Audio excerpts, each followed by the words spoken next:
set a bit of background, however. So we're looking at a big change for our last mile delivery fleet. It's probably no secret. Oh, sorry. Testing. Nope. Now it'll work. We're seeing a really big change for our last mile delivery fleet. It's probably no sort of real shock that letters are going down. To put that in perspective, we've probably seen our letter volume drop by something close to 3 billion articles since 2008, 2009, when they were at their peak. We've been very fortunate that in that same time, parcels have only continued to fill in that gap and grow. But parcels have a very different sort of shape, size, dimension to a letter. So we need different vehicles for our posties to continue delivering and to really have sustainable jobs into the future.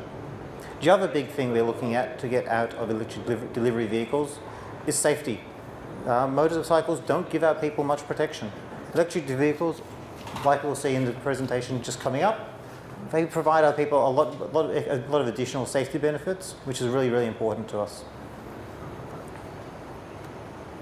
So to talk about where we've come from with our electric delivery vehicle sort of strategy, we really need to go back to around March 2017. And it was around then when we first got 5 delivery vehicles from our supplier in Switzerland, and we took them down to the streets of Hobart, actually, for a 12-week trial. Why Hobart, you might sort of ask? Hobart is actually was a good area. Going in, we had some concerns about the ability of the vehicles to sort of cope with hilly terrain.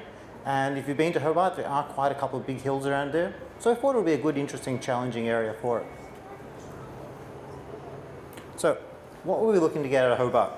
There were a couple of things, but really the main thing was really to put the vehicle through its paces and make sure that it was going to meet our safety objectives. The other really major thing is, well, we just need to make sure, get the feedback from our staff and see what was working about the vehicle, what wasn't, and what modifications we would need. But there were probably 3 major sort of design questions that we were trying to answer that would really help us inform future delivery implementation and planning. So 3 things. Question number 1 was, we knew they were going to be slower, but we really needed to get a better understanding and get some data on how much slower they would be compared to our existing motorcycles. Question number 2 was, well, we know they're going to carry more parcels. How many more parcels can we fit? And where really is the limit in terms of how much we can fit in there?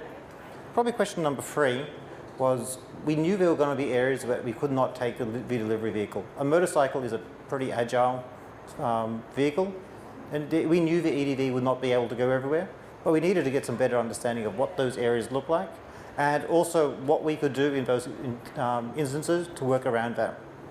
So at the end of our 12-week trial, we had some really good data. The vehicles performed better than expected, and we were really looking to go to the next stage. What we really wanted to do was get a better understanding of, well, we've seen it in Hobart, where else and how else does it work around Australia? So this led us to the next stage. So after Hobart, we took those same 5 vehicles and went all around the country. The main thing here, as I said, was really seeing how it works around the country. But the other thing was also trying to actually build some momentum within the organisation to support the change. The delivery vehicle is really important to our posties. It's what they use day in, day out. And they get very, I'll say, emotionally invested in it. So this was a big cultural piece for us to sort of spread the message. Another thing was that as Australia Post, we're pretty privileged that we're in communities all around the country. So it was important to us to start spreading the message of, here's how we're changing and here's how we're reacting to the changing delivery landscape.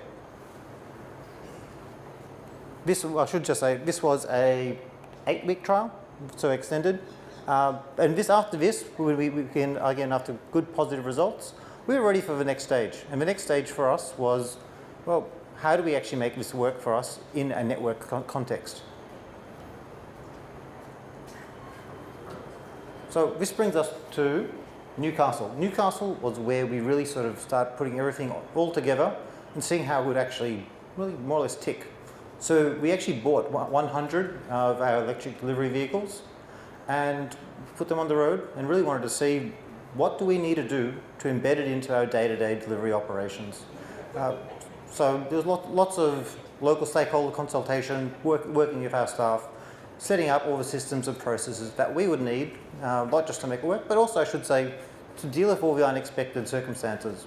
We knew that there were going to be, as I said before, places we couldn't deliver. So what's the best way for us to use the resources we have at hand to make sure that even when I do have an area that we can't deliver on an electric delivery vehicle, I can use maybe one of our red vans, we can use someone from Star Trek to make sure we still get the coverage that we needed. So we delivered these 100 vehicles onto the road over a period of around 4 to 5 months, collected a lot of data, and really we also used this as a time to experiment. We were no longer just looking at the vehicle, we were looking at what else can we do? Having a lot more capacity means we have new opportunities. So we looked at things such as clearing street posting boxes. We've got around 15,000 street posting boxes around the country, and around half of those are close or very adjacent to the delivery round of the postie. So clearing, if I've got a big vehicle, I can start clearing those and start making sure that I continue to have work for my posties every day in, day out. Again, end of this trial was really good success, and it's really actually set us up for the next stage, which was really, okay, everything seems to work. We're going to go ahead, we're going to move to the next stage and buy a good amount of these. So that actually brings us up to pretty much where we are now. So in around 2 years since we first started experimenting with these, we've now got just over 100 delivery vehicles on the road, and we're actually we're just on the cusp of a next big change. So in early July is when we expect to start receiving our first big delivery of 1,000 new electric delivery vehicles, and that will be rolled out sort of by the time the end of the year, early into next year.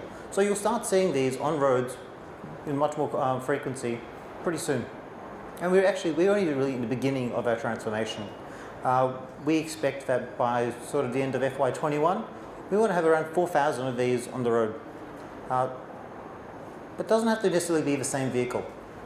We know that there are sort of areas, as I said, that we can't get to on the road with these vehicles here. So we continuing to look and explore, looking at alternative vehicles that are going to complement our last mile delivery fleet. And we've actually we've had some really good results so far. Some of the things we are seeing is we've seen a 30% reduction in the high risk exposure for our staff. And that's a really good story both for our staff, unions, everybody. It's fantastic. Even better than that, our posties are telling us that they feel safer and healthier. If we'd had a chance to see the video, we've got some cases here where people who have been ruled out from riding a motorcycle due to health or injury in the past, they're now able to return to work. They're able to get out, get back, and that's a really good news story there as well. Sort of attached to that is that we're seeing, and we also have actual direct data from independent ergonomists, that our electric delivery vehicles are less fatiguing to drive than motorcycles, which means our people can be out and sort of delivering for a bit longer each day. And when you're as invested in the last mile delivery as we are, that's a huge win. And of course, there's sort of additional benefits as well. As you might expect, we have an uplift in parcels. But the extra kicker is we actually see an increase in Net Promoter Score in the areas where we're delivering with the electric delivery vehicles, somewhere in your 7 or 8 points. So I've spoken a little bit about these here, but what is actually on them that makes us think they're a bit safer? Well, probably first and foremost, they're a lot bigger. It's a big yellow box. Some of the feedback we get in the events that times that we do have a safety event or an incident on the road, people say, I didn't see you. It's a bit harder to say, I didn't see you, when you're this giant little yellow box. Additionally, it's got 3 wheels. Our internal data says that probably close to 30% of safety events on motorcycles are related to 2-wheel instability. So having 50% more wheels means that if I don't eliminate those, at least have a chance to significantly reduce that entire class of accident. On top of that, well, in fact, this is probably one of the most exciting things about the new delivery platform for us. Each of them has a little 360-degree camera mounted just up under the solar shade. And so that's actually really useful for 2 reasons. First of all, in the event that we do have an incident, it gives us some data to look at and review, see what went wrong, what can we do differently. But better than that is we're actually looking at using that same video to really help our facility leaders and team managers to have some proactive conversations with our staff, review what we're doing, what we can do better, and hopefully make sure people are driving better day in, day out, and hopefully avoiding some safety incidents. Look, there's a couple of other things on there as well. Look, we've got a reversing camera. It's quiet, which means our posties have a greater ability to be aware of what's going on. So that's really good. But probably another thing is, look, there's a lot of metal around you, which means our drivers have more protection. And this came to light really, really quickly, very early on when we were trialling things in Newcastle, where we had a postie who was entering a roundabout. Another driver did not see them and entered in, and they had pretty much a head-on collision. But fortunately, the postie was able to pick themselves up, walked off, no major injury. Pretty sure if they had been on a motorcycle, that wouldn't have been the result. So we've got a couple of other benefits as well. So the EDV, it's got a whole bunch of lockable compartments. We're delivering more and more parcels. Parcels generally have more value than just a small letter in a lot of cases. So having a lockable compartment is really useful, particularly when we're delivering to things like apartments or units where I need to walk away from the vehicle for a little while.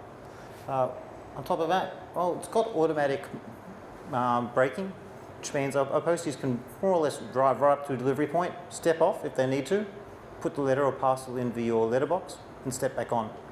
If they needed to do this on a motorcycle, then you stop off, put your stand down, and sort of undo that when you get back on. So we're saving time as well. Probably a small extra benefit is that, look, because it's more or less a greenfield vehicle, we've been able to design it from the get-go to make sure we've got a spot for everything and a place where we can put everything. The modern postie today has a wide range of little pieces that he needs to look after. It's a big vehicle, so we've been able to make sure that we can sort of have a good spot for everything there. Really, probably one of the biggest things, it's got 3 times as much carrying capacity as a motorcycle, which means that we can carry a lot more parcels, means that we can make sure that we continue to have good, sustainable jobs for our people into the future. Now, on top of that, well, it's got 0 emissions. This is great. We probably expect to see a reduction in our carbon emissions by close to a tonne, and that's only going to get better. If our target is to hit roughly 4,000 of these vehicles by FY21, our carbon emissions are going to get lower and lower, which is good, fantastic. But it's not to say it's been without any challenges. Probably one of the sort of, well, if I sort of think of the challenges that we have, we've probably got 3 major classes. We have regulatory challenges, vehicle challenges, people challenges. In terms of regulatory, the Australian Design Rule process, or ADR process, that's a frustrating thing for us. As I said before, we've got a vehicle, we have a lot of faith in it, but it's not their final vehicle. It's not going to cater to everything. So we continue to have to look at new vehicles and see what else is out there. But the reality for that is then a lot of these vehicles are either in prototype stages, or else they're coming from Europe. And we then have a long, extensive process to get it over here and get it sort of certified for use here. It just slows our sort of cycle of innovation there. Attached to that, there's different licensing rules in terms of driving electric delivery vehicles like this. In some states, we need a motorcycle license. In other states, we don't.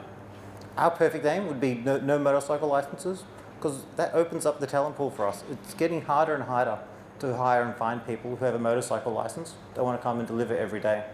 If we could find an opportunity to find people who don't need that, that'd be great. I can start looking at a whole new range of people who previously were sort of not off limits, but a bit harder to attract.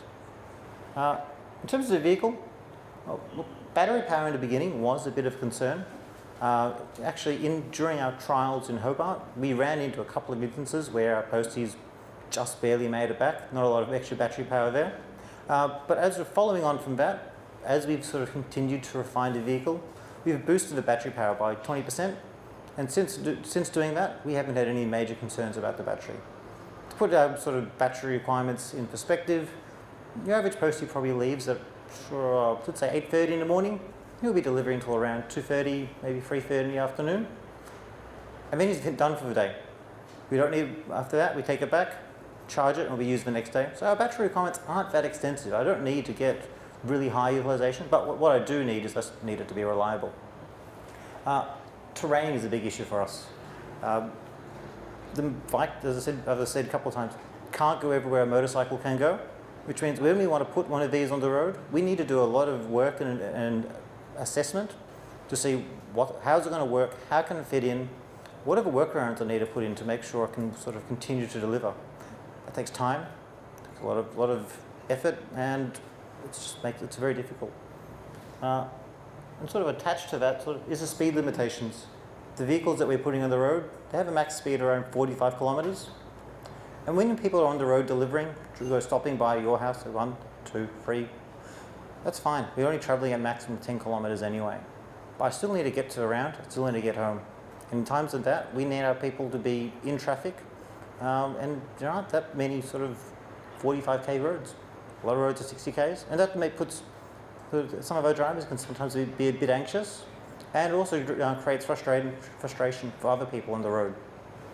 Probably the biggest sort of challenge that we have is on the people side. It always is.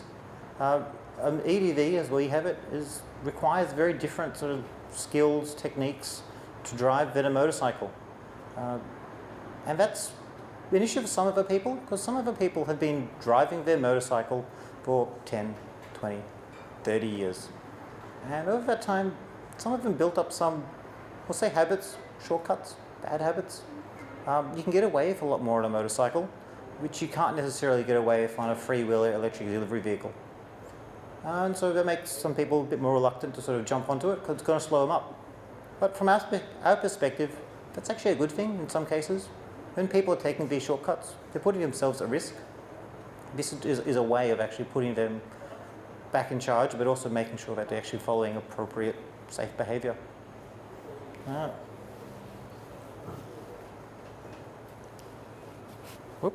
So, as I said, there's a lot of challenges, but the benefits certainly outweigh that. I hope you'll agree. It's a pretty interesting and exciting time to be at Australia Post, and we're really, really excited to see how we continue to use vehicles like these to continue to give good, sustainable jobs for our people. Thank you very much.